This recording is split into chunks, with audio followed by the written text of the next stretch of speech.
चीन के वुहान से फैला एक वायरस जिसने चीन के साथ साथ पूरी दुनिया को दहला रखा है। जी हाँ, हम बात कर रहे हैं कोरोना वायरस की, जिसने पूरी दुनिया में तांडव मचा रखा है। कोरोना नाम के इस वायरस से अब तक लाखों लोगों की जान जा चुकी है। कोरोना वायरस के मामले लगभग पूरी दुनिया में पाए जा रहे हैं, तो वहीं भारत भी इससे अछूता नहीं है। भारत में कोरोना का कहर लगातार जारी है। भारत में हर रोज कोरोना के भयानक आंकड़े सामने आ रहे हैं। आपको बता दें कि भारत में कोरोना संक्रमित मरीजों का आंकड़ा 3 लाख के पार हो चुका है, तो वहीं मरने वालों की संख्या 8,000 के पार पहुंच चुकी है। आपको बता दें कि भारत में कोरोना संक्रमित मरीजों की संख्या में इजाफा इस कदर हो रहा है कि भारत ने इटली और स्पेन को पीछे छोड़ दिया है। लेकिन सवाल यह है कि बढ़ते आंकड़े को लेकर देश में लगाए गए लॉकडाउन में सरकार ने काफी छूट दे रखी है। लेकिन सरकार लॉकडाउन में ज्यादा सख्ती बरतने की बजाय अनलॉक करने पर ज्यादा ध्यान दे रही है, जिसका कारण डगमगाती अर्थव्यवस्था को पटरी पर लाना है। तो वही बात करें भारत की राजधानी दिल्ली और अर्थव्यवस्था की दृष्टि से सबसे बड़ा राज्य कहे जाने वाले महाराष्ट्र कोरोना संक्रमण से सबसे ज्यादा प्रभावित राज्य बन चुका है।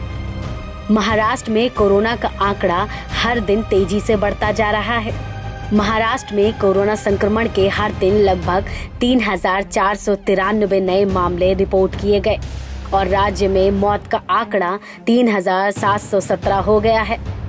इसी के साथ राज्य में संक्रमितों की संख्या 1 लाख से पार हो गई है, तो वहीं ठीक होने वालों की संख्या 47,793 हो गई है। आपको बता दें कि 2 सप्ताह पहले तक महाराष्ट्र और केरल में संक्रमण का स्तर लगभग एक जैसा था।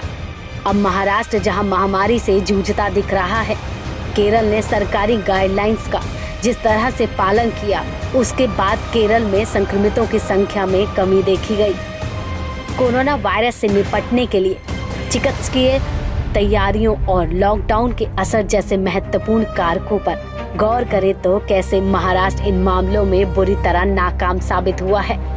महामारी फैले 1 महीना बीतने के बाद भी महाराष्ट्र की शिवसेना, कांग्रेस, एनसीपी गठबंधन सरकार उचित कदम उठाने में नाकाम रही है और इस कारण मुंबई महानगर के लिए गंभीर खतरे की स्थिति बन गई है।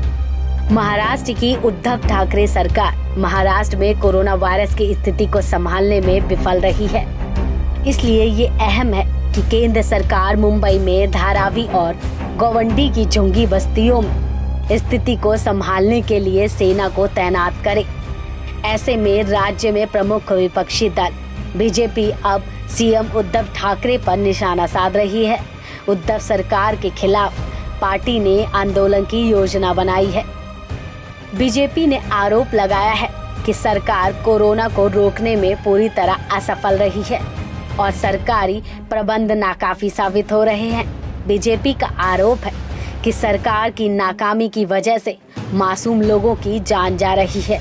इसलिए सरकार को नींद से जगाने के लिए पार्टी ने महाराष्ट्र बचाओ राज्यव्यापी आंदोलन भी किया।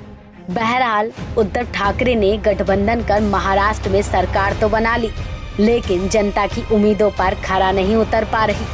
अब देखना यह है कि उद्धव ठाकरे महाराष्ट्र की जनता के लिए क्या कदम उठाएंगे या फिर जनता यूं ही मरती रहेगी, क्योंकि जनता से सरकार है, सरकार से जनता नहीं।